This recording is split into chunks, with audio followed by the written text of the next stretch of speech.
A man accused of raping 2 women in Scottsdale is free tonight. 22-year-old Ryan Festa was released into the custody of a caretaker after a judge decided there just wasn't enough evidence, or probable cause rather, to hold him. ABC 15's Navita Forgani spoke with people in this neighborhood where the crimes happened. And Navita, they've got to be a little worried about this, and you have to walk us through this process, why he was released in the first place.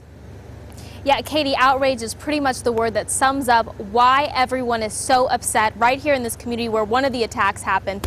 And neighbors say that they're going to keep a very close eye out until police have made an arrest.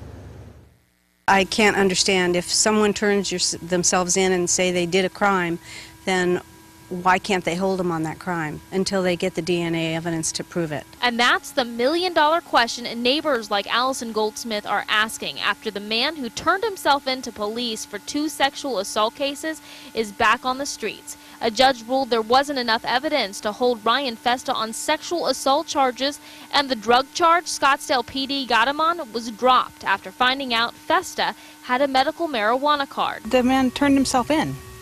And now they found loopholes of a way to get him out. That's just wrong. We're told Festa turned himself into police after seeing a sketch of the suspect police say may be connected to 2 sexual assaults in Scottsdale last week. Despite that, we're told investigators must still wait for evidence to come back before they can go any further. We've had problems in the valley with that kind of scenario where somebody's come forward and said they did it. We lock them up.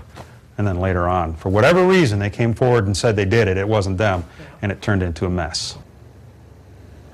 And Scottsdale PD tells us that it's going to be at least another week before they get that evidence and the result from those lab tests back. So they're hoping that will give them a better idea of who's responsible for both of these cases. Katie? Wow, did you say a week there? What are they doing then for people to make sure that they're safe until a week happens?